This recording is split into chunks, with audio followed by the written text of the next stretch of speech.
Hello, my friend. The world of magic, filled with legends and ancient tales, is opening its gates once again. Tonight, in the Gryffindor dormitory by the crackling fireplace, I will share another story with my friends. Join us, for the magic is about to come alive. In the quiet hush of the early morning, long before the bells of Hogwarts stirred the castle walls, the air in the forbidden forest lay heavy with mist. Dew clung to twisted branches like ghostly lace, and a low croak of frogs echoed softly through the underbrush. Beneath this veil of ancient trees, something had changed.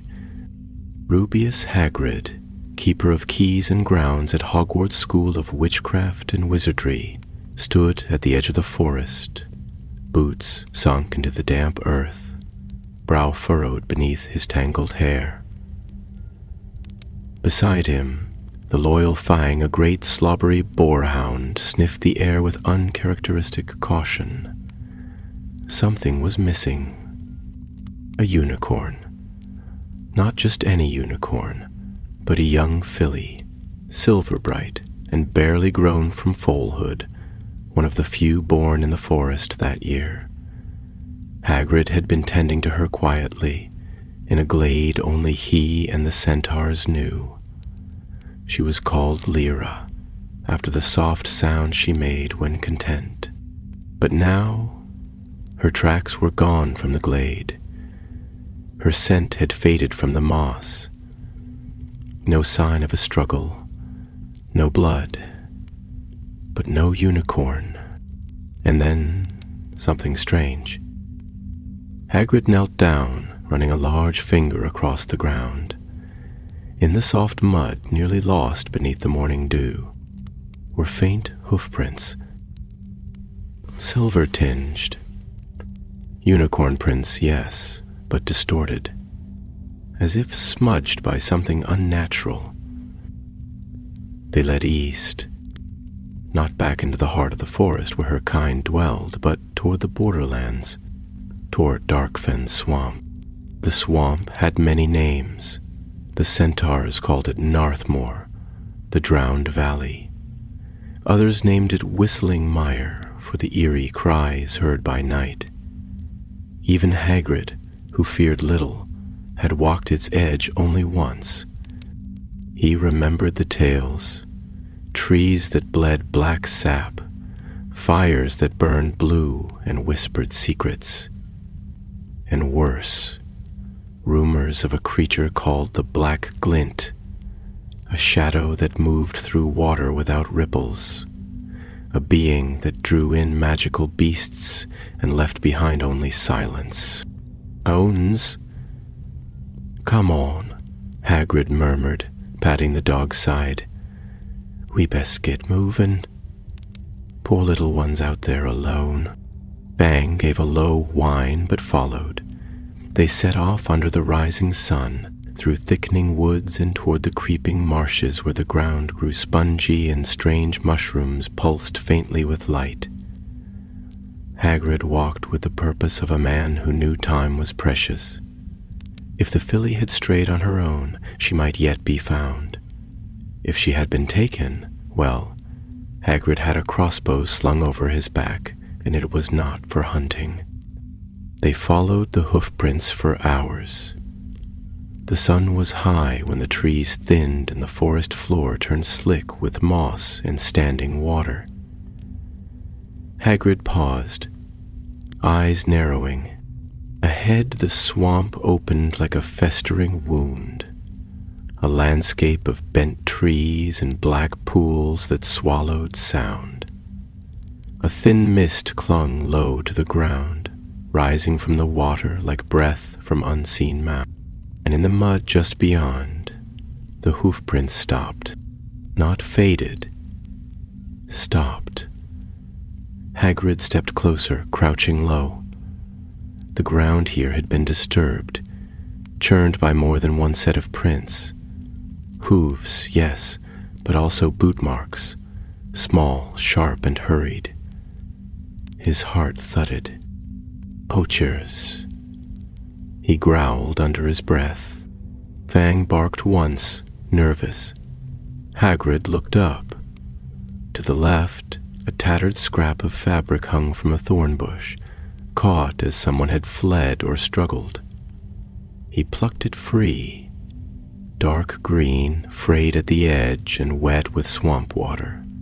Not wizard robes, but hunting gear. Someone had come here, recently. The question was why.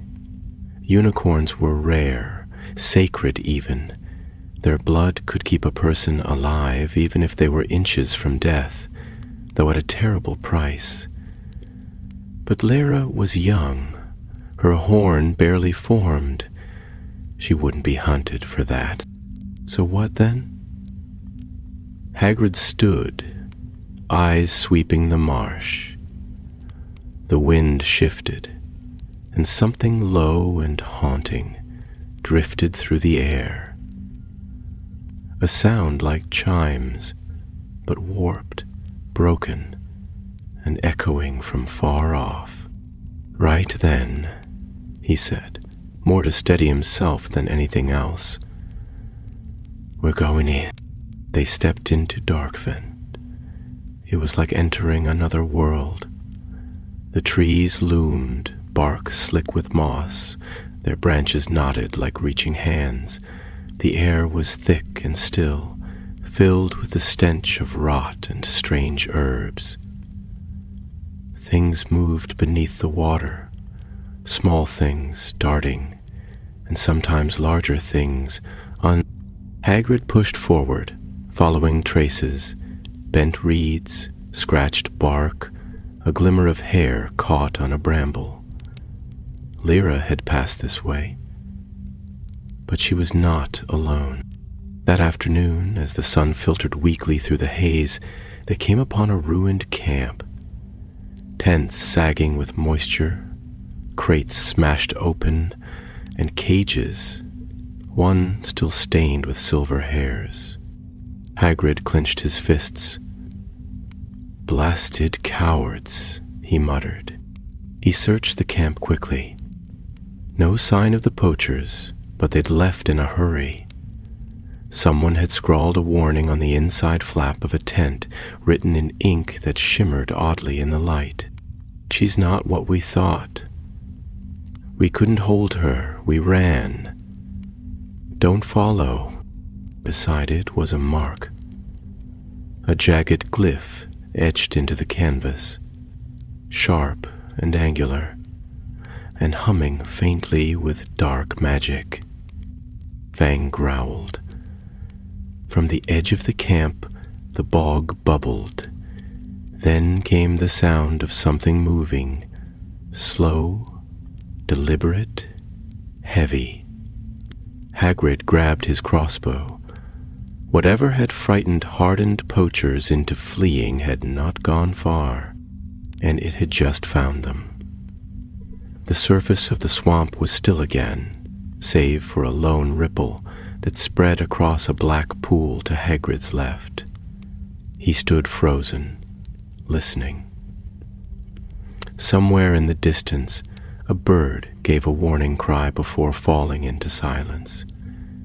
Even the insects seemed to hush. He tightened his grip on the crossbow. Fang whimpered and pressed close to his leg. Easy now, Hagrid whispered, more to the dog than himself. He stepped away from the ruined camp, boots squelching in the sodden earth, and followed the only clear path, the same direction the poachers must have taken when they fled. It wound between ancient cypress trees whose roots knuckled above the water like hunched backs. Here and there, vines thick as rope hung from their branches, draped in wet moss. The air was heavy with the scent of stagnant water, and strange plumes of mist rose from small pools, as though the swamp breathed through them. The deeper Hagrid walked, the more he felt the swamp pressing in. It was no ordinary place, and he knew it. Magic hung in the air, old and unwholesome. This was the sort of place where spells went wrong, where potions turned bitter, and where creatures best left unnamed slithered beneath the surface. He came upon more signs of passage: snapped twigs, a rusted knife dropped in haste, and a broken lantern half submerged in a patch of algae. Someone had been running. But the unicorn's tracks had changed. They were erratic now, deeper and more scattered, as if she'd been forced or frightened. There were also new marks beside hers, long drag lines as if something had slithered or been pulled. The further he followed, the more the feeling of being watched settled over him like a damp cloak. Shadows moved where they shouldn't, and once or twice he thought he heard a voice, a low, distant whisper that faded when he turned. Then, as the path curved past a fallen tree, Hagrid halted. Before him, lying across the path like some grotesque warning, was the carcass of a swamp elk. Its eyes were glazed, mouth open in a silent cry, and its fur bore strange scorch marks that shimmered faintly. Around it, the ground was blackened and steaming. "By Merlin," Hagrid muttered, stepping around it with care. What did this? He didn't have long to wonder. A low growl rolled across the swamp, not from any direction he could place, but from everywhere at once. It was not a sound made by a creature of flesh and bone, but something older, something colder. Fang whined again, tail tucked tight beneath him. Suddenly the shadows seemed to ripple, and from the base of a gnarled tree across the water, a shape emerged.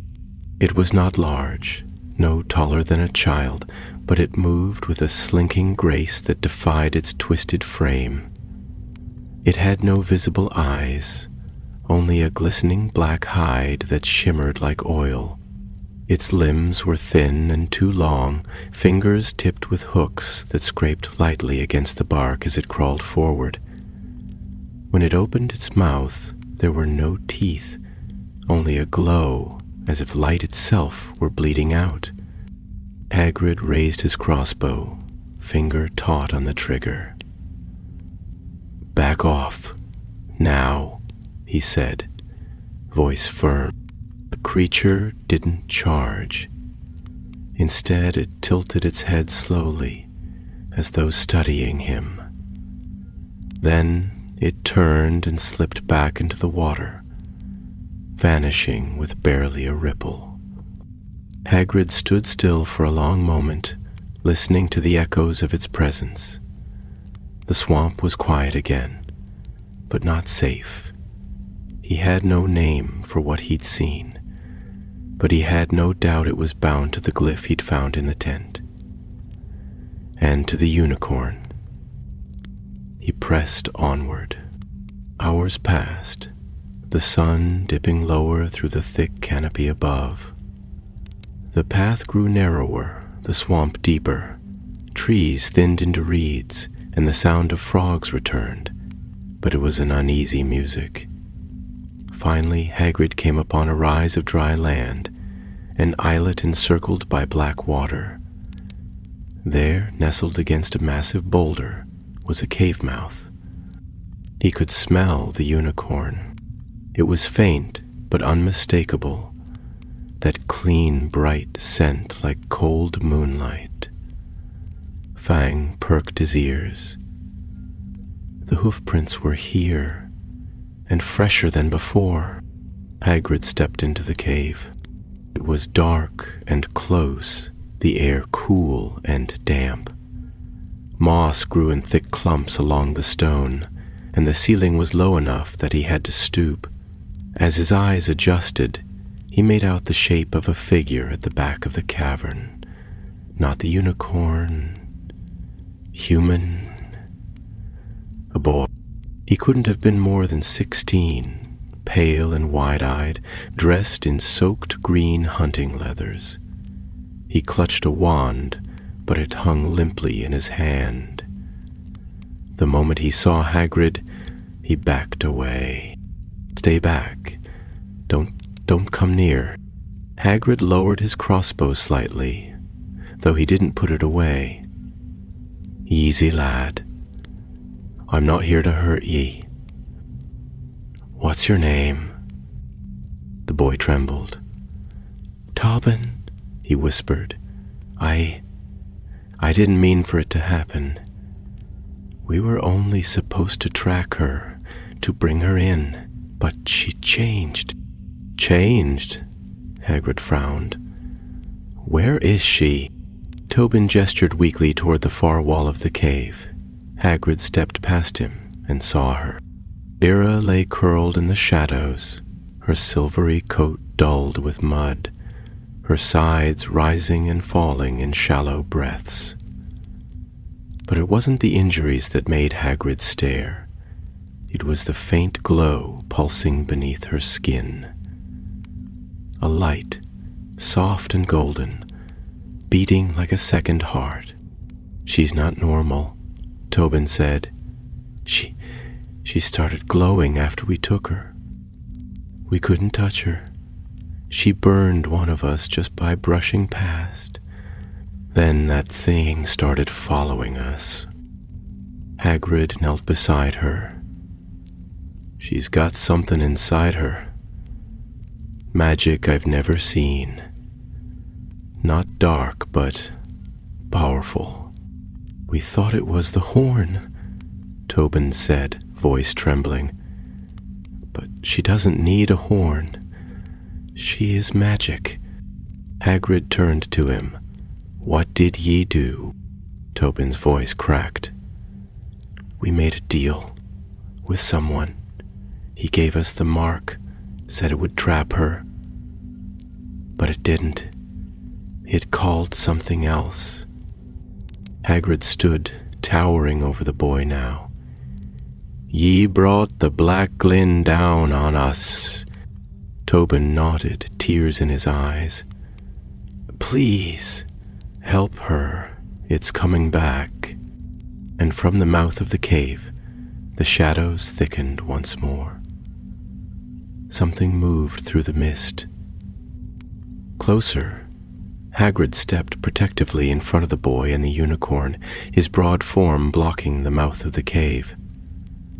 The mist beyond the threshold was deepening now, curling like tendrils of smoke, and though no footsteps echoed and no shape could be seen, the feeling of something drawing near clung to the air, as surely as the smell of storm-soaked earth.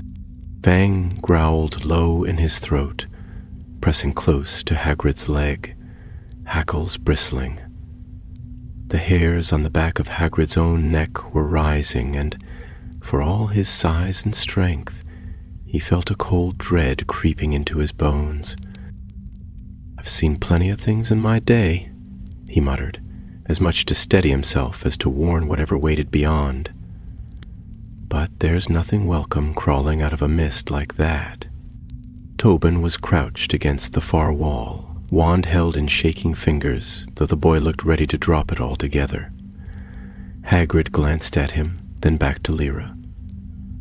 The filly was still unconscious, breathing faintly, her sides twitching now and then, as if troubled by dreams. That gentle light beneath her skin pulsed steadily, growing a touch brighter now, warming the air like the calm beat of a magical heart. Whatever magic she held, it was the reason the creature had come. Not for her horn, not even for her blood, but for that light. The mist parted. What emerged was like a shadow clothed in smoke, a thing barely holding shape. It had no face, only a glistening mask of shifting black, and though it moved without sound, the very space it passed through seemed to wither, as if the swamp itself feared to touch it. Its arms were too long, ending in fingers that curled and curled again like fishing lines, and where it walked, water hissed and dropped. Tobin whimpered and pressed further back into the rock. Hagrid raised his crossbow. "I don't know what you are," he said, voice low and grim, "but I'll not let you take her." The creature paused, its head tilting ever so slightly. From deep within its chest, or what might have been its chest, came a sound. Not a voice, not words, but something like the memory of a scream played backwards. The walls of the cave trembled faintly. Lyra stirred. The glow beneath her skin brightened again, more golden now, tinged with silver. Her eyes fluttered open, wide, deep pools of ancient innocence. And for a moment, the cave was filled with a warmth that pushed the mist back a step. The creature hissed. Hagrid's heart thudded with hope. "That's it, lass," he said, keeping one hand on the crossbow and the other out toward her. "You're strong, I know you are. You've got magic that don't belong to the likes of this thing." But Lyra was frightened. She rose shakily to her feet, legs trembling, and when she looked toward the creature, her glow faltered. She backed away, hooves slipping against the stone, and let out a sound so mournful it made Fang whimper again. "She's scared," Tobin said, his voice raw. "It feeds on fear, doesn't it?" Hagrid grunted. "Aye, feeds on it and follows it. That's why it chased you. You led it right to her." Tobin looked away, shame written across his pale face. "I didn't know, I swear it." The creature moved again, drifting toward them like smoke on a windless day. It did not rush. It didn't need to. It was as if it knew no one could stop it, and perhaps no one could. But that didn't mean Hagrid wouldn't try. He stepped forward, crossbow aimed true, and fired. The bolt sailed through the air and struck the creature dead in the center, but instead of piercing it, the weapon passed through as if through fog, and thudded uselessly into the stone beyond. The creature paused, and for a moment it flickered, as though uncertain. Then it resumed its advance. "Blasted thing," Hagrid growled, reaching for another bolt. "It's not flesh, not proper anyway." "I think," said Tobin, slowly standing now, eyes fixed on the filly. "I think it's not after her. Not really. It's after what she carries."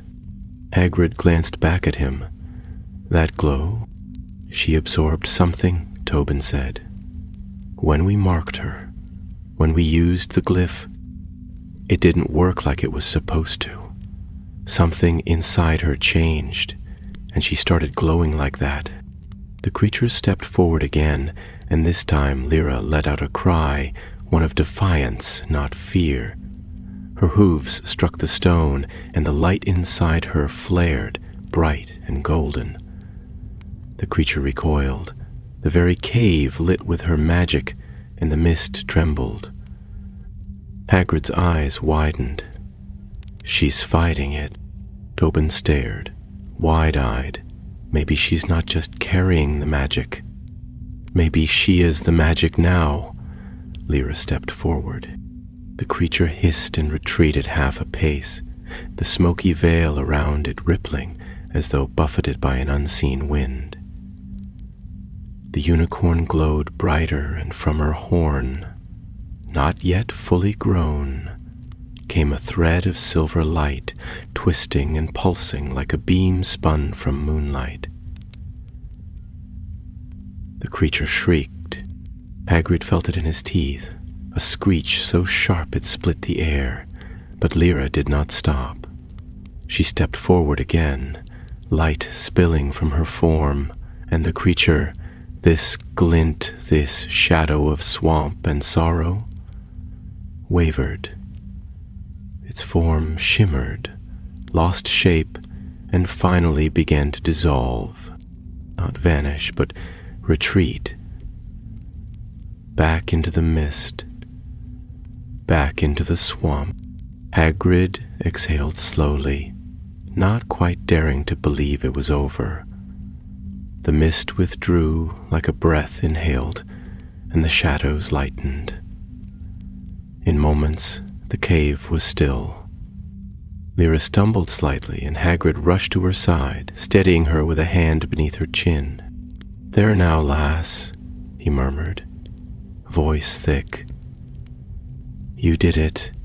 Brave little thing." Fang barked once, cautious but relieved. Tobin slid down the wall, exhausted. "What was that thing?" "Something old," Hagrid said. "Older than most of what walks. But she sent it off, didn't she?" The unicorn nuzzled Hagrid's hand, then looked to Tobin. For a long moment, her eyes held his. Not in anger, not in fear, but with something deeper, a sorrowful understanding. "She forgives you," Hagrid said, softly. Tobin's throat bobbed, and he nodded. "I'll help you carry her," the boy offered. "Back to the forest." Hagrid looked down at the unicorn, then up at the dark beyond. "No, she's not going back there. Not yet. Because the swamp didn't get what it wanted," said Hagrid. "And it'll come looking again." And somewhere, far off in the deep marsh, a sound like a whisper stirred again. Night fell quickly in the swamp, like a curtain drawn across the sky. Shadows deepened between the twisted trees, and the faint light that filtered through the canopy above turned cold and silver. Somewhere distant, a nightjar called once and fell silent, as if even the birds knew to hold their voices in Darkfen after sunset.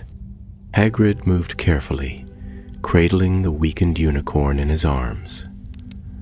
Though Lyra was conscious now and her breathing had steadied, she could not yet stand without faltering. The soft glow beneath her skin had dimmed to a quiet flicker, like embers in the ash. She was exhausted, and so too was the magic that had saved them. Tobin walked close behind, holding a lantern high, though its flickering light did little against the gloom. The boy had said little since the confrontation in the cave, and when he did speak, his voice was hushed, as if the very trees might be listening. They moved westward, avoiding the path they had taken in. The land here was slightly higher, the roots of ancient swamp oaks rising like pillars out of the mire. Hagrid knew this part of the forest only from maps and half-remembered centaur tales. An old dry ridge once used as a boundary between hunting grounds. If the creature they had faced had truly retreated, he didn't want to be here when it decided to return. After some time, they reached a place where the trees parted and a pool stretched before them, still as glass and lit faintly by a scattering of glowflies. Hagrid set Lyra down gently beside the water, and she lowered her head to drink. Her reflection shimmered softly across the surface, and for a moment the world seemed quiet again. "He's beautiful," Tobin murmured, stepping closer. "I never knew. I'd seen sketches, read about them, but never like this." Hagrid watched him carefully. "Unicorns aren't for huntin', lad. Not for collectin' nor bargainin'. They're sacred. That glow in her, it ain't something to be owned." "I know that now," Tobin said. his voice heavy with remorse. "When we signed on with the broker, we were told it'd be quick, no harm, but the moment we caught her, it all went wrong. The glyph didn't hold. The others, they ran first.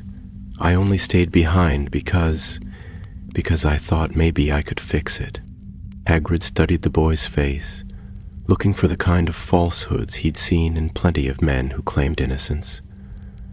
But Tobin's eyes were tired, ashamed, and honest in a way that didn't seem forced. "Well, maybe you're not beyond Savin," he said gruffly. "But you're coming with me to Dumbledore, and we'll see what he thinks of your kind of help." Tobin nodded. "Whatever he says, I'll accept it." Hagrid knelt beside the unicorn and examined the soft pulsing of light beneath her hide. It was changing now, more focused, drawing inward toward her chest, as though preparing to settle in one place. She didn't seem in pain, but he could feel the magic shifting, growing quieter but deeper, more rooted. "I think it's becoming part Ower," he said quietly, "like it's settling into her core. I've seen magical creatures born with strange gifts, but nothing like this." "What could have caused it?" Tobin asked. "Was it the glyph?" Hagrid frowned. "Could be. Or something older. That swamp. It's steeped in wild magic. Not all of it natural. Some curses, some experiments left behind long ago. You mix that with a unicorn, creatures bound to purity and light, and you never know what you'll get." The pool rippled suddenly, though no stone had been cast, and no breeze stirred the air. Hagrid stood at once, his hand reaching for the crossbow slung over his shoulder. Fang growled low. From the far side of the clearing, a figure stepped into the light.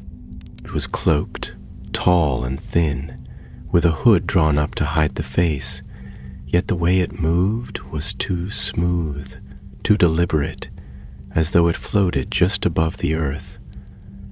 In one hand it carried a staff carved from black wood, crowned with a gem that shimmered like a drop of midnight. "Stay where you are," Hagrid called. "You've no business here." The figure did not halt. Tobin stepped back behind Hagrid, whispering, "That's him, the broker, or his agent, the one who gave us the glyph." At this, Hagrid's jaw tightened. He stepped forward, placing himself fully between the stranger and the unicorn. "I won't let you take her," he said. "You've done enough harm." The figure finally stopped. A voice came from beneath the hood, soft and cold. "She is not yours to protect, half-giant. The creature is touched by the wild source now. What grows within her is not meant for your forest nor your school. It belongs to the swamp, and to those who know how to use it. She belongs to herself," Hagrid said, raising his crossbow. "And if you take one more step, you'll find I know how to use this." The staff-bearer tilted their head. "You misunderstand. I do not come to fight, not tonight. The glint has failed, but it will not rest. The power in that filly calls to the old things. If you carry her out of here, they will follow. You will bring darkness upon your school. We've faced worse." Hagrid replied grimly. The figure turned away without another word, melting back into the trees as silently as they had arrived. Tobin stared after the retreating shape, eyes wide. What did he mean? That the power inside her calls to something? Hagrid lowered his crossbow slowly. "Means this ain't over. Not by half." He looked down at Lyra, who had raised her head again, watching the place where the figure had stood. The glow within her chest now pulsed steadily, no longer flickering, but beating like a heart of light. "We've got to get her to Hogwarts," Hagrid said at last. "And fast. Whatever that is in her, Dumbledore needs to see it before someone else does." Tobin nodded silently. The swamp behind them shivered once, as if waking again from sleep. Hagrid looked up at the sky, stars barely visible through the moss-hung branches. The journey back would not be easy, but they would not be alone. The journey back to Hogwarts began before dawn, under a sky washed pale with the first threads of morning light. The swamp, though no longer cloaked in mist, remained oppressively still, its silence broken only by the slow splash of boots through water and the distant, echoing call of birds too far away to be of comfort. Hagrid carried Lyra gently, the unicorn's glowing heart a steady warmth against his chest, while Tobin followed close behind with Fang at his heels. The great boarhound, sniffing at every breeze, as if wary of some lingering threat. Though the path they chose was a new one, it seemed the forest knew their purpose, and the land rose beneath their feet in narrow ridges that guided them steadily north. The air shifted slowly from the thick, damp breath of the swamp to the cool earthen scent of deeper woodland. Still they spoke little, their minds heavy with the weight of what they'd seen and what might yet follow. As they moved, Hagrid's thoughts turned over like river stones, slow, deliberate, unceasing. Lyra's magic pulsed gently in his arms, and though it offered no pain, it gave off an odd sensation, like standing too close to a roaring fire. Not dangerous, but powerful in a way that demanded respect.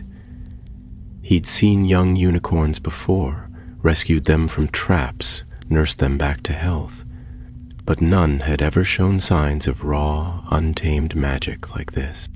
When they finally paused at the edge of a low ravine where water flowed clean and cool over rounded stones, Hagrid laid Lyra down beside the bank and stretched his back with a low grunt.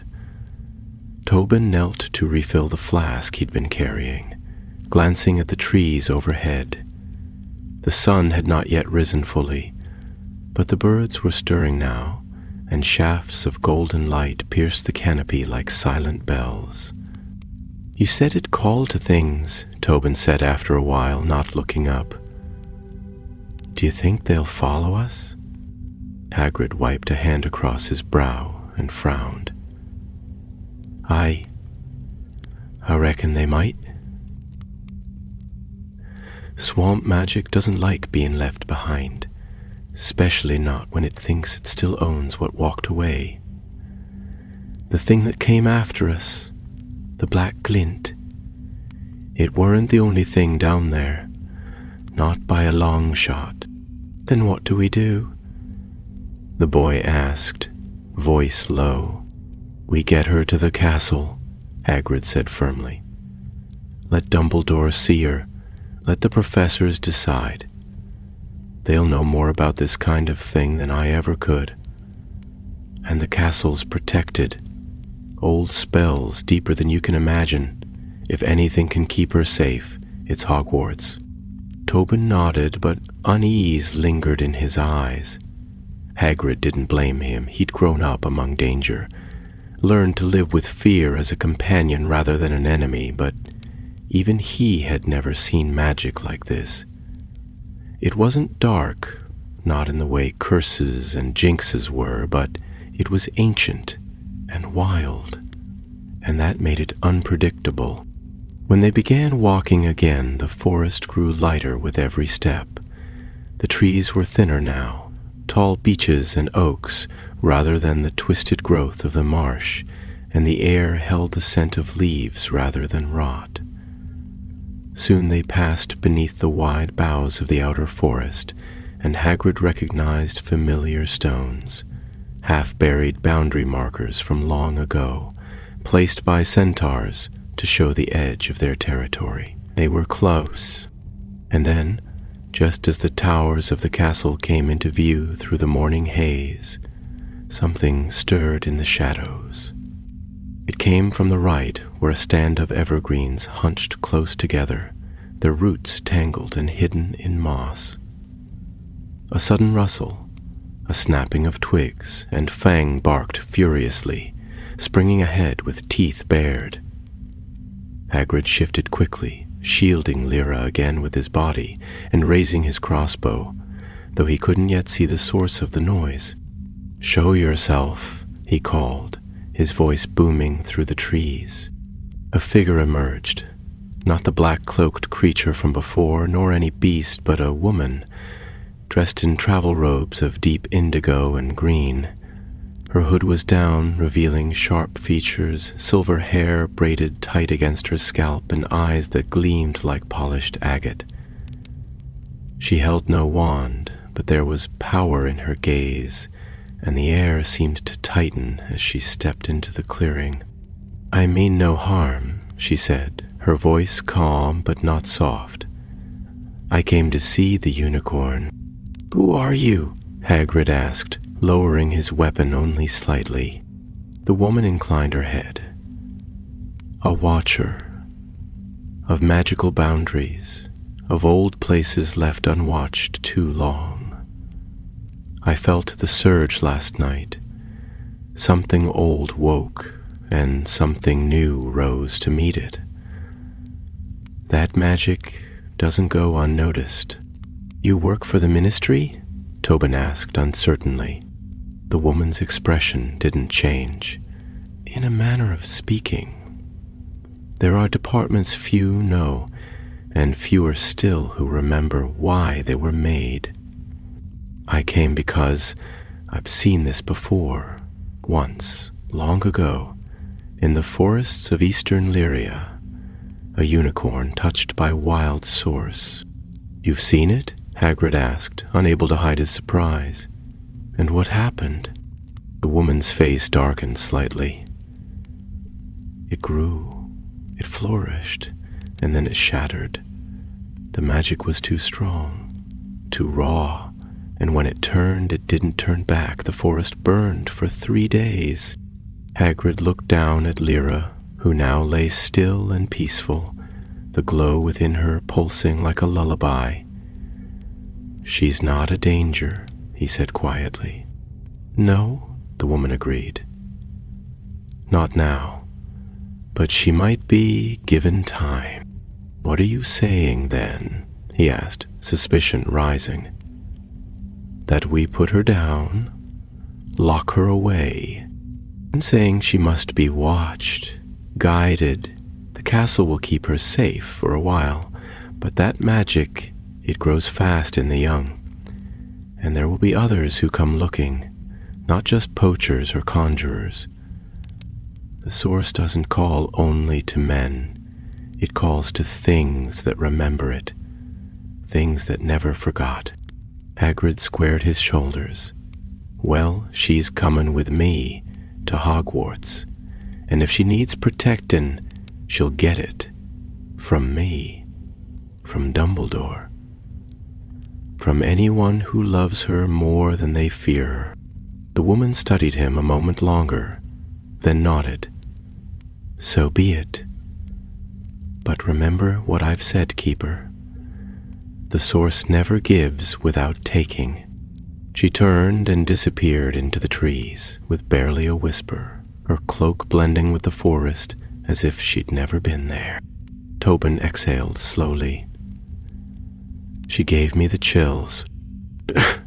"She gave good warning," Hagrid muttered. "And I'll not forget it." Ahead, the castle gates stood open, bathed in golden morning light.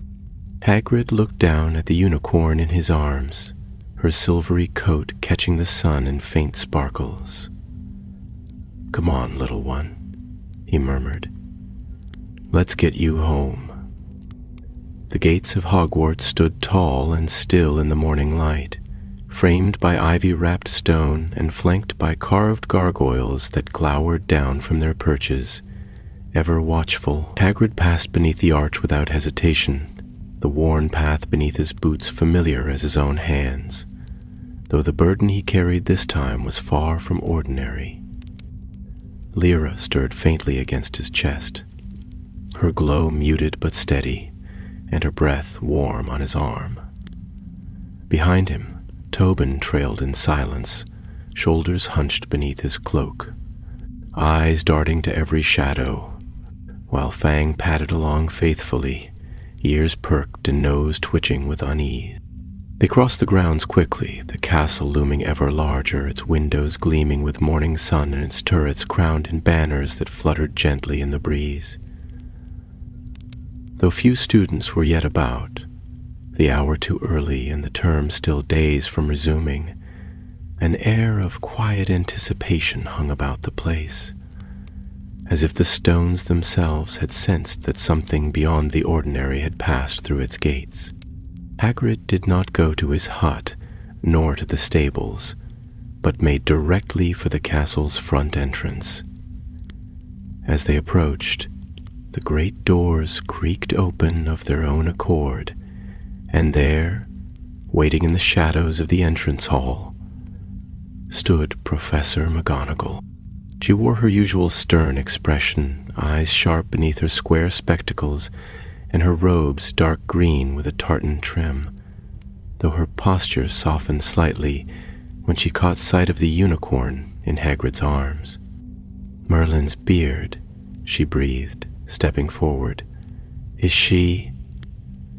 Is that one of the forest foals?" "Aye," Hagrid said, his voice low and weary. "Her name's Lyra. Went missing 2 nights ago. I found her barely, near the edge of Darkfen Swamp. It weren't just poachers. Something ancient's after her. And what's worse, something's growing in her. Magic I've never seen." McGonagall's mouth tightened. "You should come straight to the headmaster. This cannot wait." They followed her through the stone corridors, past familiar suits of armor and shifting staircases, until they reached the spiral staircase that led to the headmaster's office. The griffin statue leapt aside at McGonagall's command, and they ascended swiftly, the steps turning beneath their feet in a smooth spiral. The office beyond was as it had always been, cluttered with curious instruments that whirred and ticked, their workings known only to the one who kept them. Shelves sagging under the weight of ancient books, portraits of former headmasters whispering among themselves and falling silent as the door creaked open. Behind the great desk, lit by the pale morning light filtering through tall windows, stood Albus Dumbledore.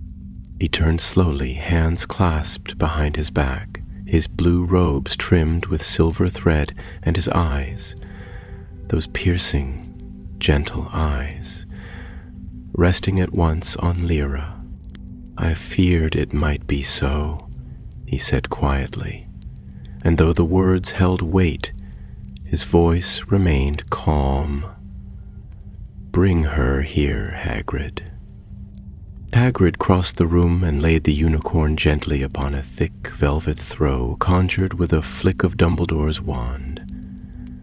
The old wizard knelt beside her, one hand outstretched, but not quite touching her flank, his eyes half closed in concentration. "She's carrying something," Hagrid said.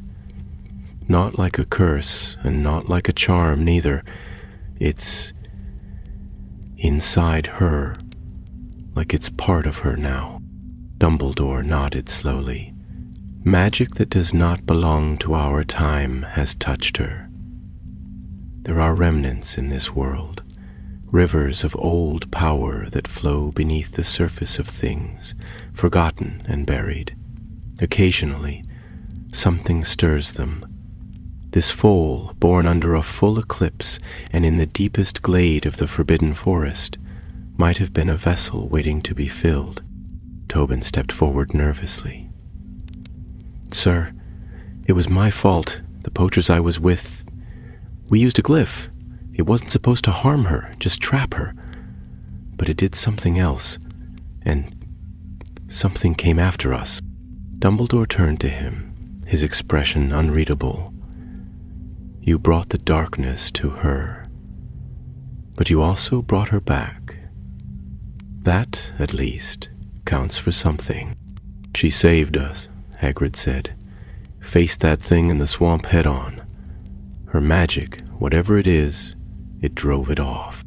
"That magic is not hers alone," said Dumbledore, standing now. "It is borrowed, and borrowed magic always carries a price." "But what do we do?"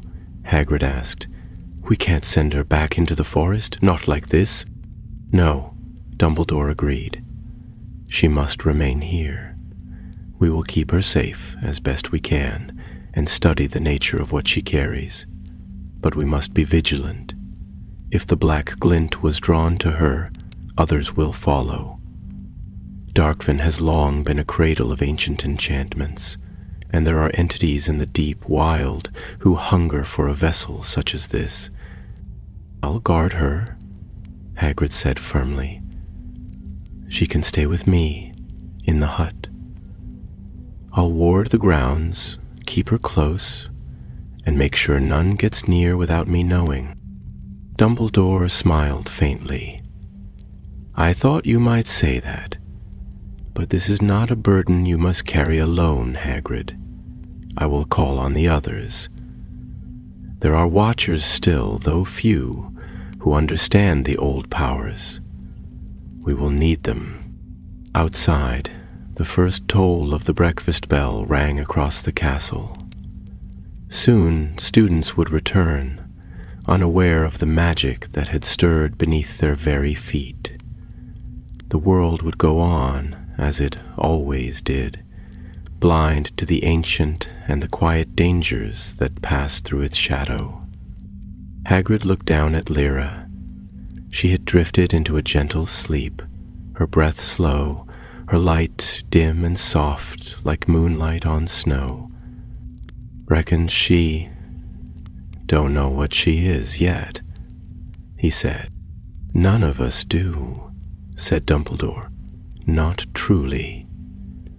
But she has you. That may be enough." As they left the headmaster's office, Tobin paused beside the door, uncertain. Hagrid placed a hand on his shoulder. "You've got things to answer for," he said.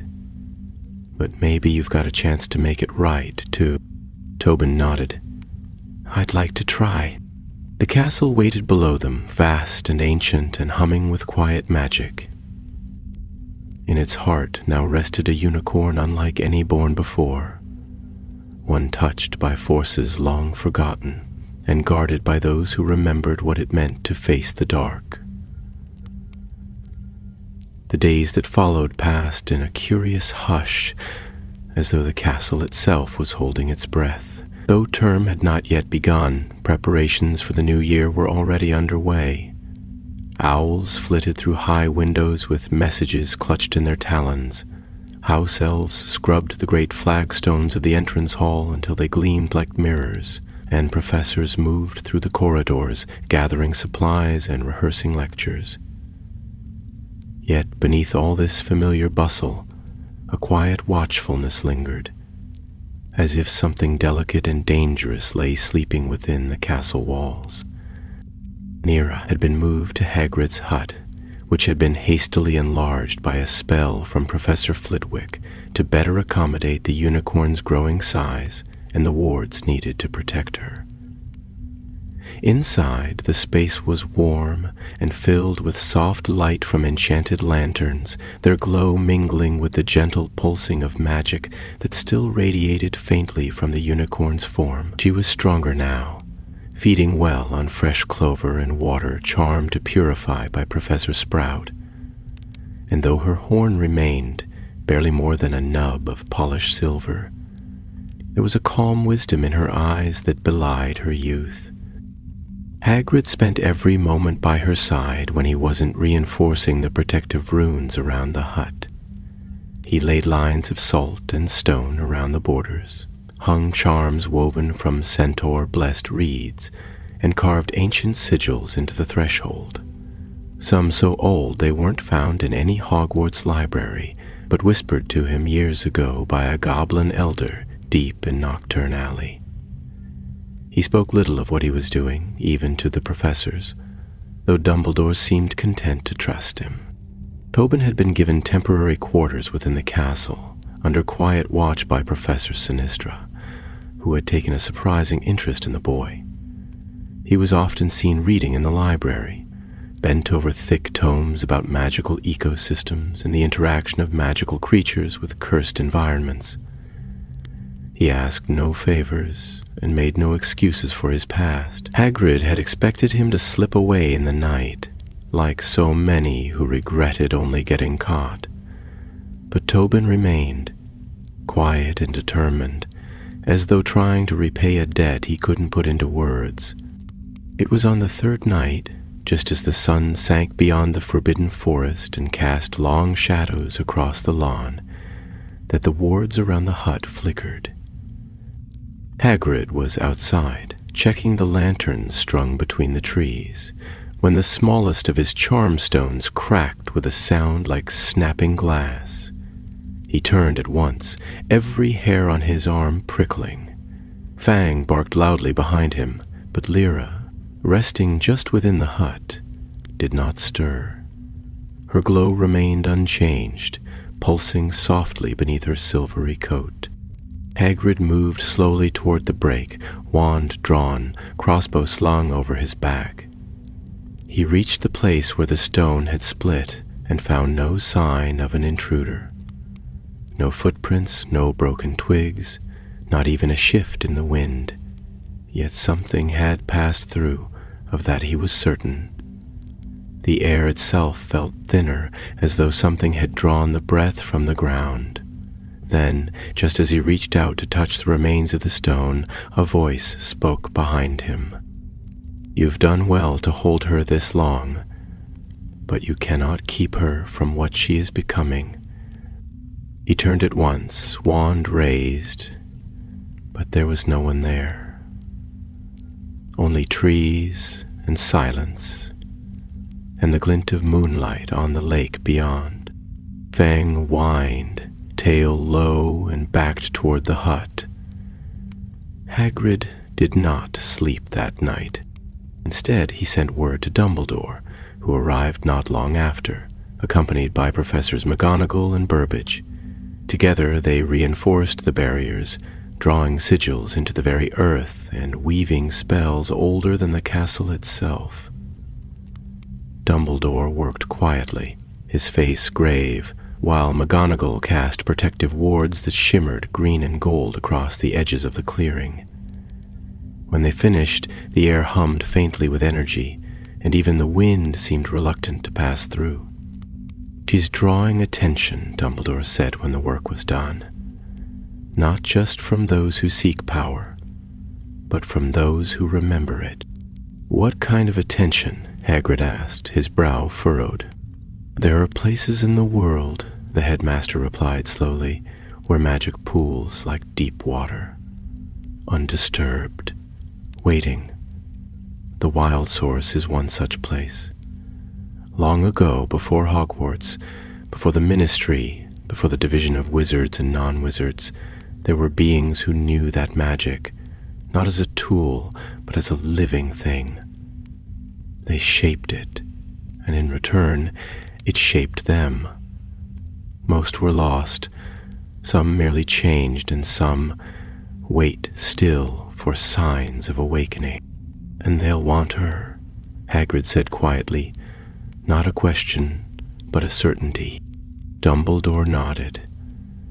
"Yes, because she holds the echo of that old power, and echoes call to those who remember the song." Hagrid looked through the open door of his hut, where Lyra lay curled in a bed of enchanted moss, her chest rising and falling in a steady rhythm. "She didn't ask for this," he said. "Few who carry great power do. Dumbledore replied. But she is not alone, and she is not without choice. That will matter more than you know. With that, he turned and left, his robes trailing starlight in the moonlight. As the professors vanished into the trees, Hagrid returned to the hut and settled beside the unicorn, laying one great hand gently along her neck. She stirred faintly, and the light beneath her skin warmed to his touch. Fang curled nearby, already asleep, twitching softly in some dog dream of rabbits or roast pheasant. Outside, the wards held. But far beyond the forest, in a place where even maps did not reach, something old had opened its eyes, and it had heard the pulse of a unicorn's heart. As the end of summer rolled into the golden haze of September, the castle stirred with renewed life. Students arrived by the hundreds, the Hogwarts Express chuffing into Hogsmeade Station, beneath a sky streaked with swallows and high autumn clouds.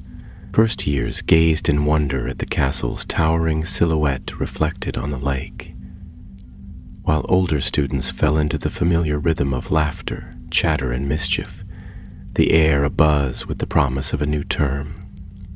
Yet for all the joy that came with their return, there remained an undercurrent of vigilance known only to a few.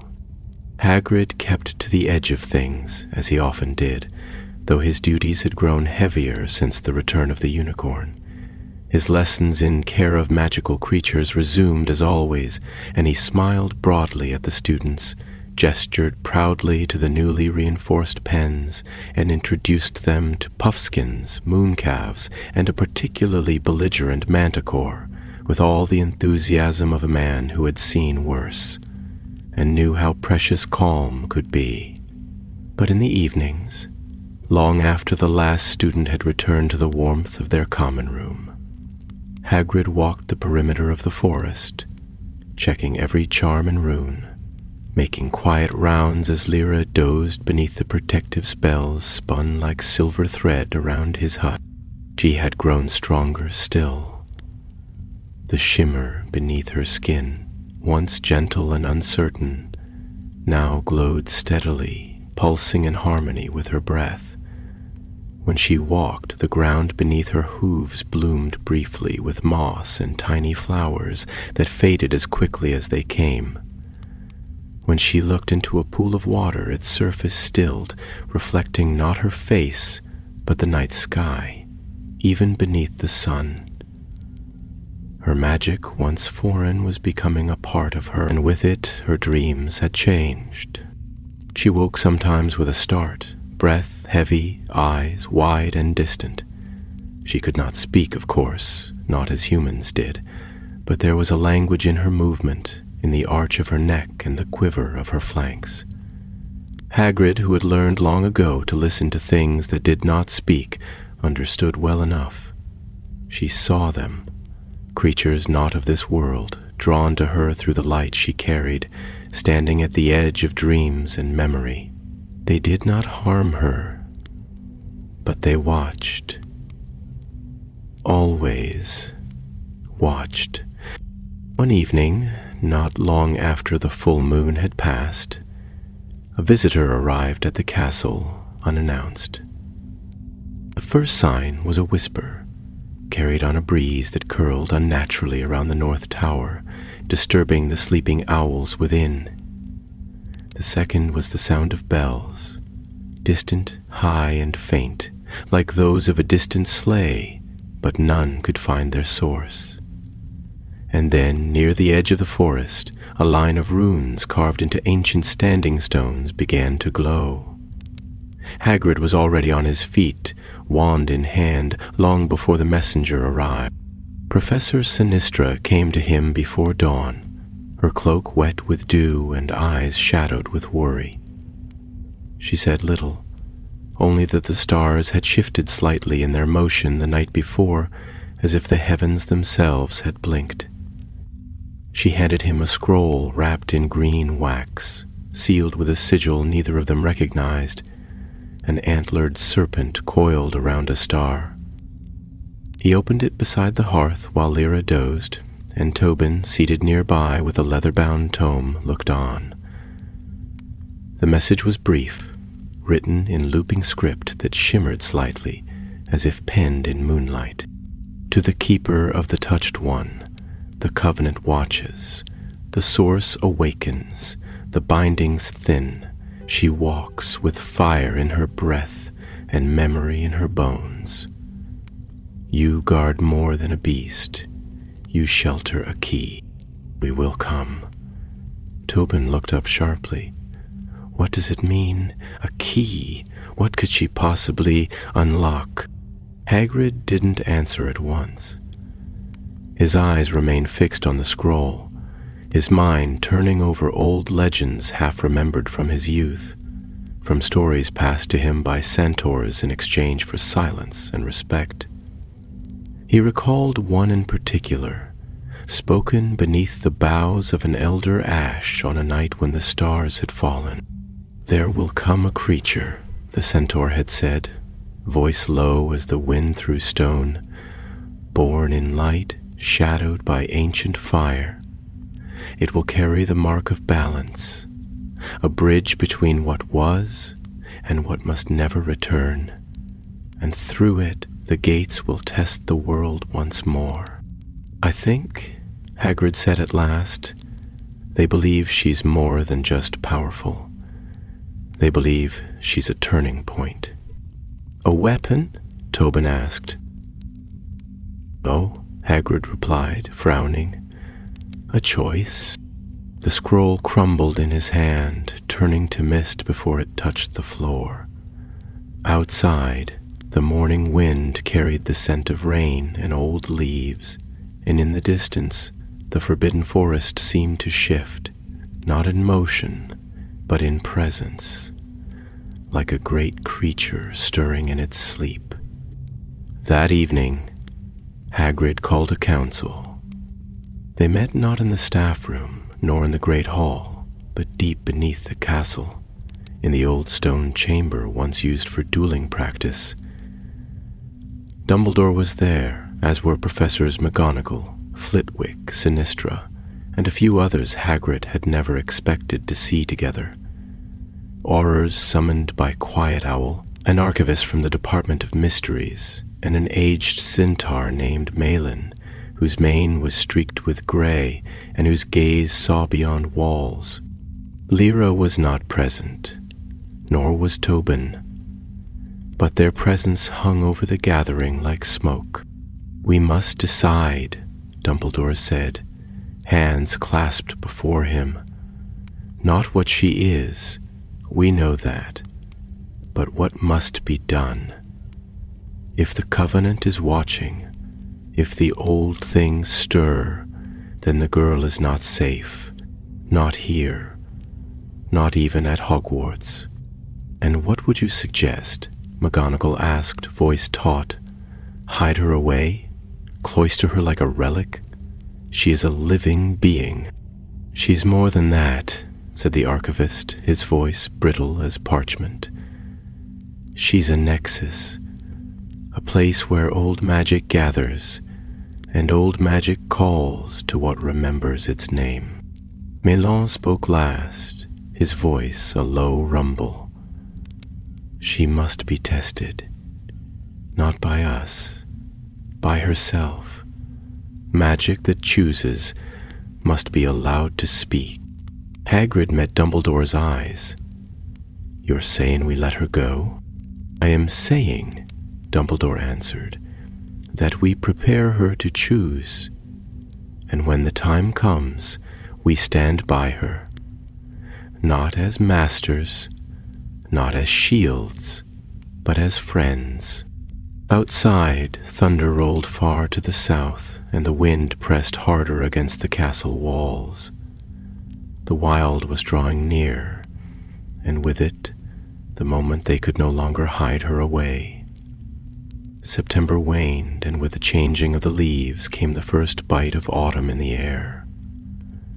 The The trees that bordered the edge of the forbidden forest turned shades of deep gold and ember red, and students wrapped scarves tight around their necks as they bustled between lessons. At first glance, all seemed as it should be at Hogwarts.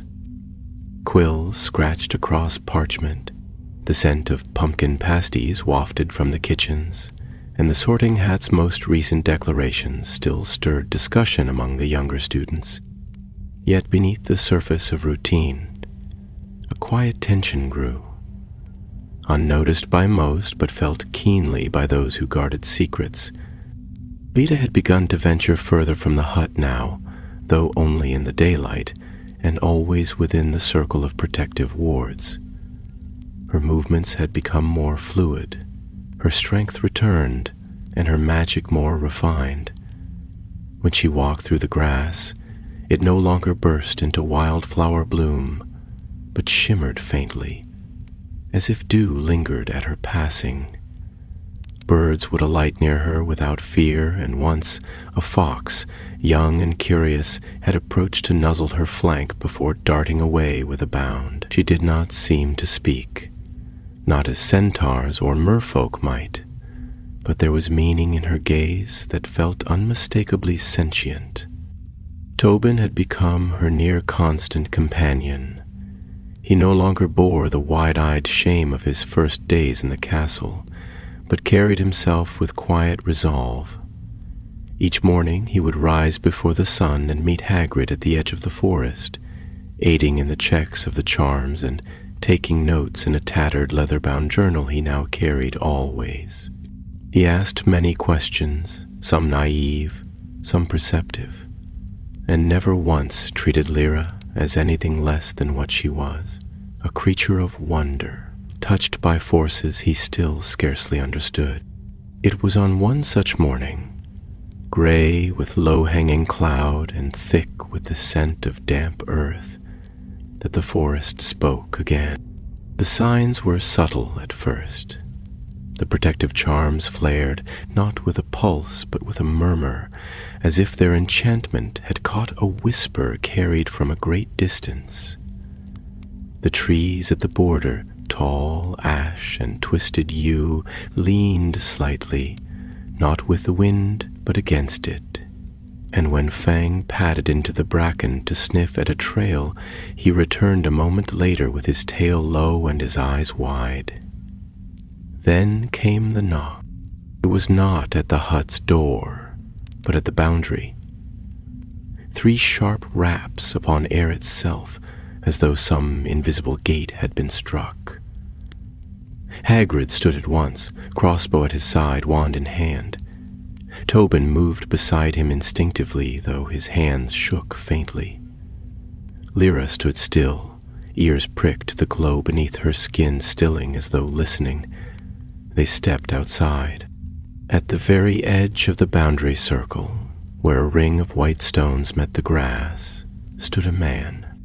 He was cloaked in dark brown robes that shimmered faintly, as if threaded with strands of autumn fog.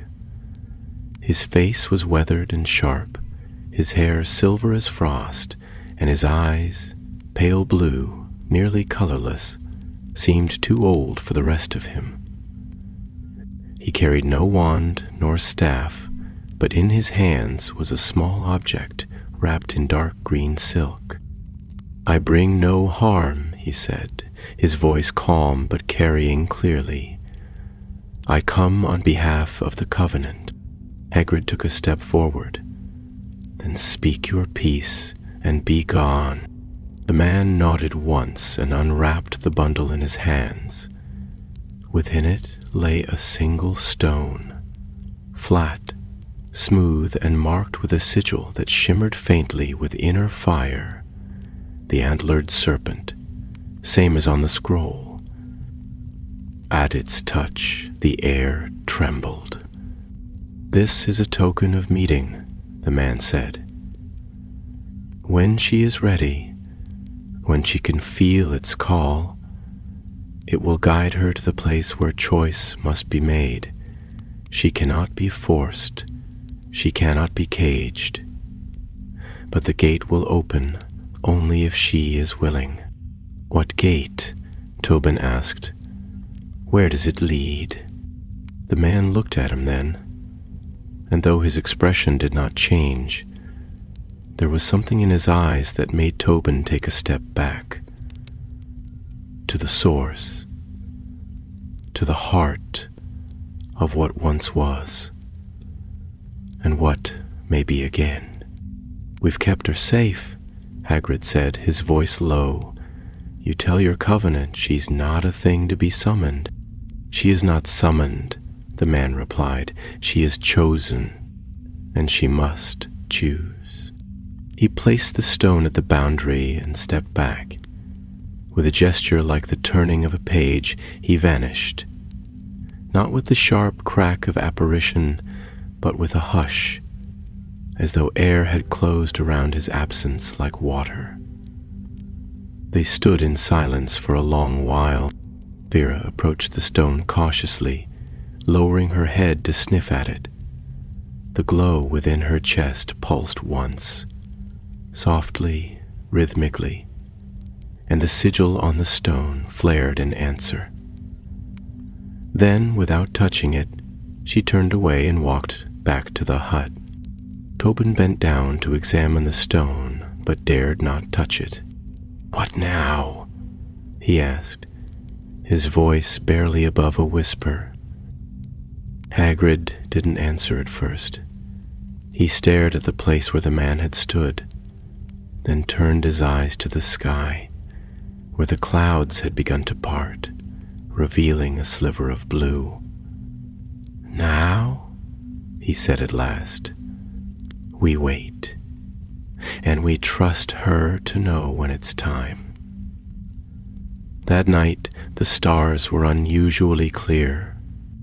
From the tallest tower of the castle, Professor Sinistra watched them with a frown creasing her brow.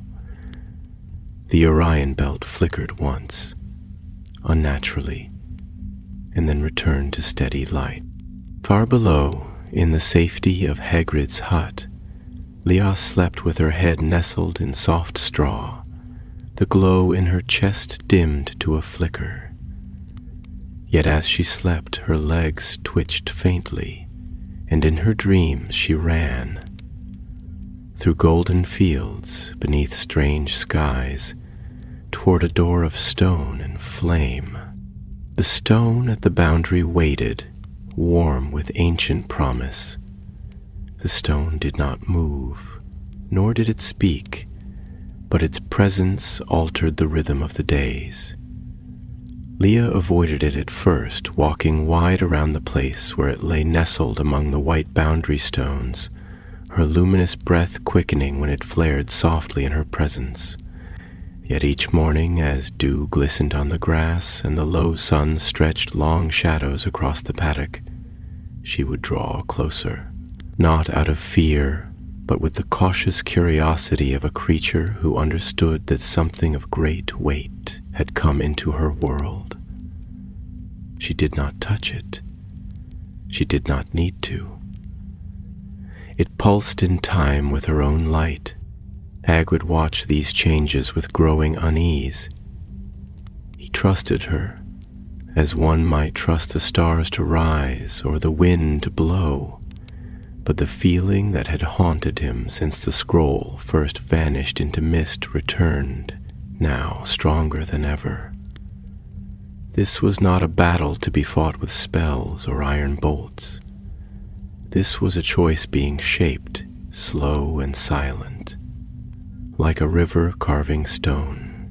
He fortified the ward lines again, even though he knew in his heart that the danger now came not from outside, but from the path ahead. Tobin spent long hours in the library, chasing fragments of myth through dusty tomes and ancient manuscripts borrowed under Dumbledore's seal. He found mention of the Covenant only in the margins of the oldest volumes, sometimes referred to as Watchers, other times as the Last Circle, and once scrawled in a hand too hurried to be confident, as those who speak to the root of magic. What was clear, however, was that they were not a modern invention. They were old. As old as the wild itself, perhaps older, in one brittle parchment, bound with silver thread and locked behind a charm only Madame Pince could have granted access to, Tobin found a single line that made his blood run cold. Where the source flows, there lies the gate, and where the gate turns, there walks the key. He returned to Hagrid's hut that evening, hands trembling, eyes heavy with sleeplessness.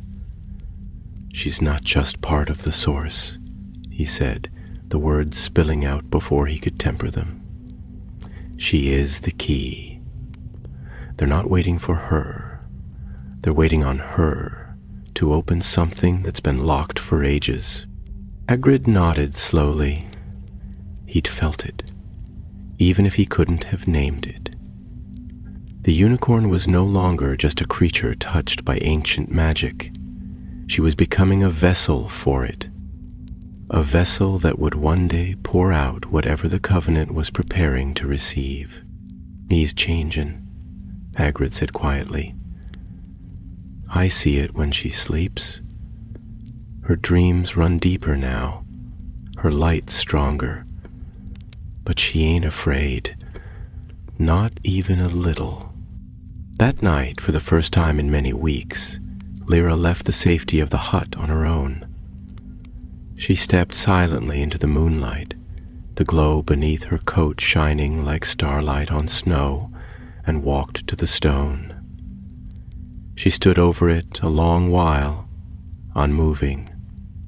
Then, slowly, the symbol on the stone began to shift, not in brightness, but in form. The antlered serpent shimmered, curled tighter, and unfurled into a ring. Within it appeared a spiral of runes, ancient and unfamiliar, and a single curved line drawn through the center like a path etched across time. The stone grew warm.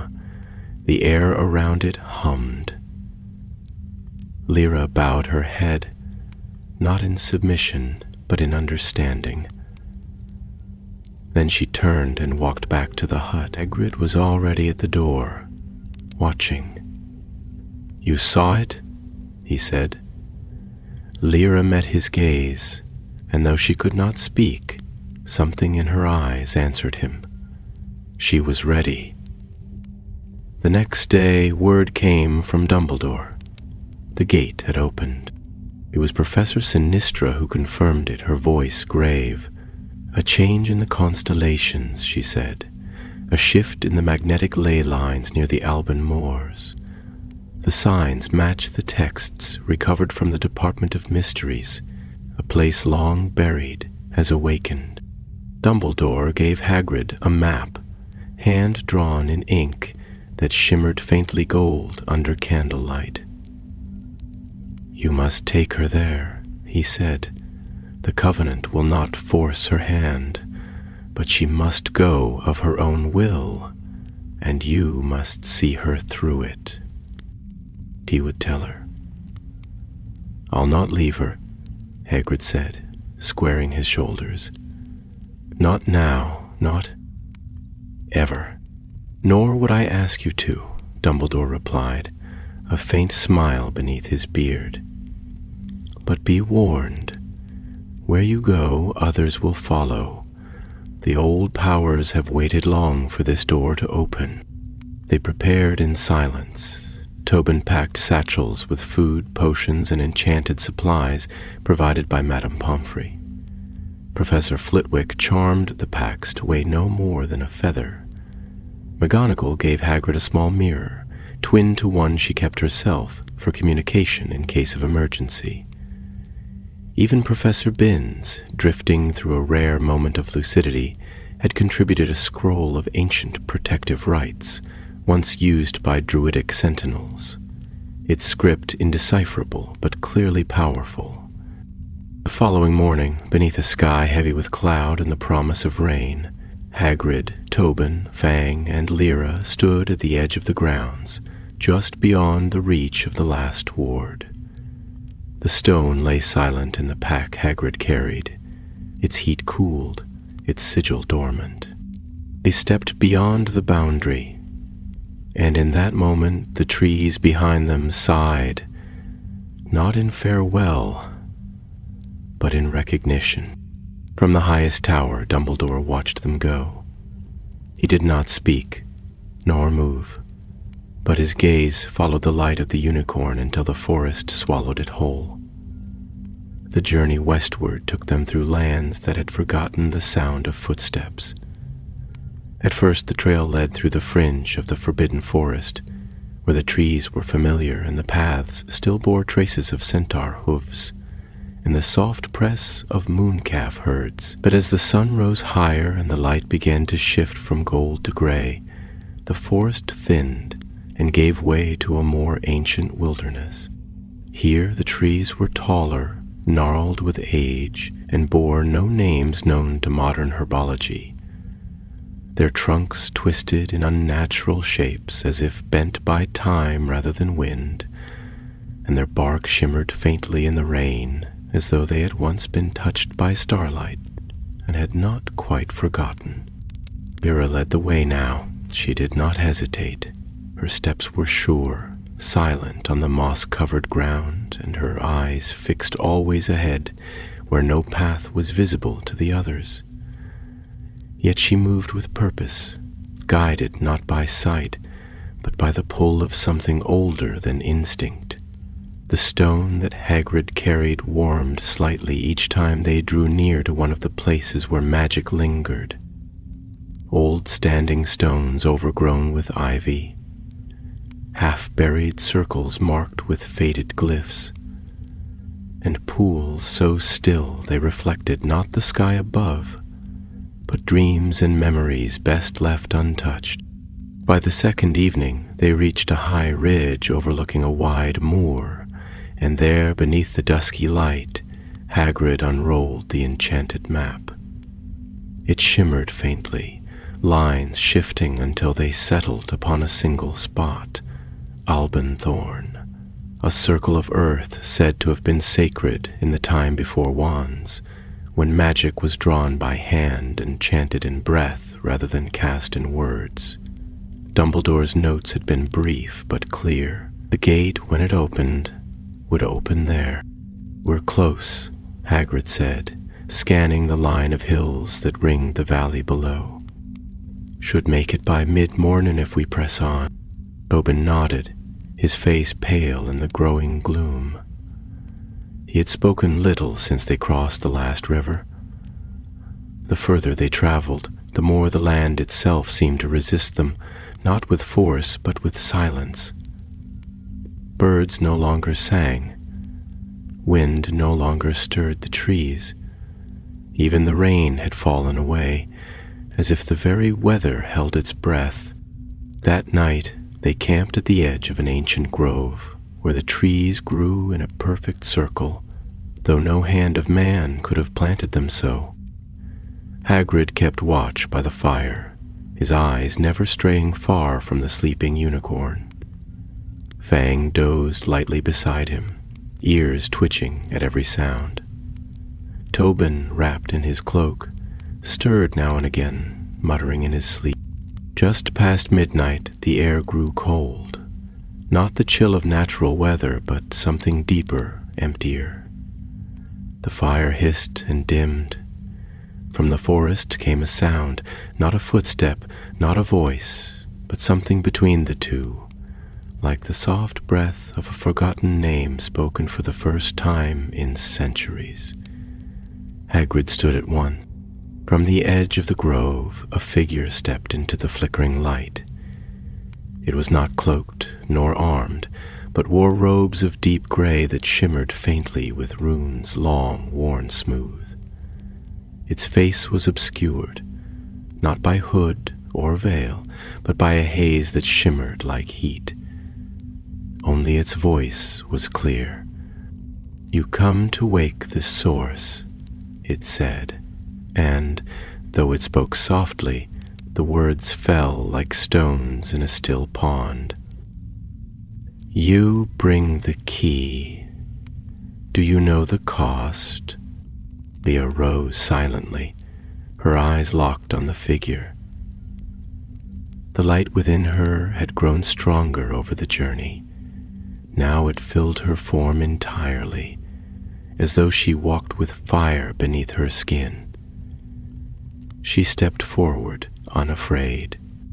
"We seek no war," Hagrid said, crossbow lowered but at the ready. "She's not a weapon." "No," the figure replied. "She is a door." Tobin stepped beside Hagrid. "What's behind the door?" The figure tilted its head, the haze around its face swirling slowly. "The memory of what magic was. Before it was taught, before it was tamed, the Covenant wishes to guide that return. Others wish to rule it. Some simply wish to survive it." The air thickened and the fire flared suddenly, casting long shadows. "You must choose," the figure said. "She must go alone to the circle. No blade, no spell, no hand to guide her. If she is truly the key, the gate will open. If not..." The figure turned, dissolving into mist. The fire returned to its normal crackle. The wind stirred the trees once more. Morning came pale and windless. They packed in silence, and though the unease lingered, none suggested turning back. By mid-morning the hills parted to reveal a wide hollow, ringed by stones the size of giants' teeth, each carved with runes so deep they bled shadow. At the center stood a single arch of twisted silver and stone, grown together like vine and bone. Lyra stepped forward without prompting, her hooves leaving glowing prints in the grass. The closer she drew to the arch, the brighter she shone. Hagrid and Tobin stood just beyond the ring of stones. Fang sat beside them, tense. The stone in Hagrid's satchel flared once and vanished in a puff of gray dust. At the arch, Lyra paused. She turned her head, looking once at Hagrid, once at Tobin. Then she stepped through. The world held its breath. The air shimmered.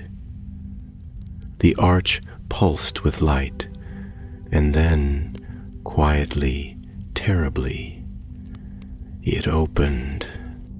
There was no sound, no flash. The stones simply shifted, the runes flowing like water, and space beyond the arch turned to darkness deeper than night. Not evil, not cold, but vast. A silence so complete it felt like falling upward. Lyra did not hesitate. She walked into the light and vanished. The moment Lyra vanished beyond the arch, the light of the circle changed. It did not fade, nor did it flare, but altered subtly, its color deepening to a silver so pure it seemed to hum within the bones. The runes etched into the standing stones brightened, their shadows lengthening in unnatural angles across the moss-covered ground. The air became still, thick with a silence that was neither peaceful nor empty, but full of waiting. Hagrid stood rooted to the spot, his broad frame tense with an emotion he could not quite name. It was not fear, though his heart pounded. It was not grief, though he felt the ache of something lost. It was the strange weight that falls on a man when he witnesses something ancient and true, when he knows he is standing at the edge of a moment far larger than himself. Beside him, Tobin stared into the arch, breath shallow, eyes wide with awe and dread. Fang, pressed close against Hagrid's leg, whimpered once, then fell silent. No sound emerged from the gateway. No vision revealed what lay beyond. But the air within the arch shimmered, as if all the world had gathered there in reflection, and the moments stretched like drawn breath. Then came the change. The silver light around the circle began to pulse, not with the rhythm of the land, but with Lyra's magic, steady, familiar, living. From within the arch the glow returned, soft at first, then growing brighter until the entire clearing was awash in light, so radiant it seemed to erase shadow itself. The grass shimmered with it, the stones pulsed with it, even the clouds overhead glowed faintly as though touched by moonlight. Then Lyra stepped back through the arch. She was not the same. She was taller now, her limbs longer and more graceful, her horn no longer a nub, but a spiraling lance of silver and pearl. Her coat shimmered like frost in moonlight, every strand of hair woven with magic. The glow that once flickered faintly beneath her skin now shone from within, not as a flame, but as a star. Her eyes met Hagrid's, and he saw in them a depth he could not understand. Something vast, sorrowful, and wide. Tobin took a step forward, his voice barely a whisper. "Did it change her?" Hagrid shook his head slowly. "No, lad. She changed it." Lyra lowered her head, touching her horn to the earth. The runes in the stone circle flared once more, then faded to stillness. The arch behind her shimmered, the darkness within flickering like the last ember of a fire, then sealed silently, the twisted silver and stone returning to lifeless gray. The gate had closed, the key had turned, and whatever lay beyond it, whatever Lyra had seen, remained behind her. A breeze stirred the grass, soft and cool. The birds began to sing again, faint and far away at first, as if testing the silence before trusting it. Light filtered through the clouds in pale golden shafts, and the moor breathed once more. Hagrid knelt beside the unicorn, his large hand resting gently against her neck. "You did it, girl," he murmured. "Whatever it was meant to be, you faced it." Lyra nuzzled his shoulder, and for the briefest of moments the light around them glowed a little warmer. They remained there for a while, none eager to break the quiet. Then slowly they gathered their packs and made their way back across the moor. The journey was quiet, and the land, once watchful, now felt at ease beneath their steps. The standing stones did not pulse again, the trees did not whisper. The door had closed, and the choice had been made. By the time they reached Hogwarts once more, the sky was clear, and the lake reflected the stars like a mirror. News of their return spread quickly, though few knew the full truth. Most believed Hagrid had found a rare unicorn and brought her back from the wilds to heal. Some whispered about the runes glowing in the west and the strange storms that had ceased as suddenly as they began. But those who knew, Dumbledore, McGonagall, Sinistra, asked no questions that night. Lyra was settled in the starlit glade behind Hagrid's hut, now ringed not just by wards, but by trees that had grown taller since her return. She walked freely, unburdened and unbound. Sometimes she would pause and stare west, as if remembering a place beyond words, and sometimes, when the wind was right, the air would shimmer faintly around her, and the earth beneath her hooves would bloom. Tobin stayed on at the school, not as a student, but as an assistant under Professor Kettleburn's care, studying magical creatures and writing detailed records of what he had seen. He never spoke publicly of the journey, but each night he left a page in a journal by the fire, as if hoping the unicorn might read it. And Hagrid, keeper of keys, friend of beasts, and guardian of more than the school would ever know, sat most evenings beside the paddock, watching the stars and listening to the quiet sound of Lyra's breath. She had crossed into a place where magic walked in its oldest shape and returned whole. Changed, yes, but not lost. For some doors, once opened, do not lead to endings. They lead to beginnings.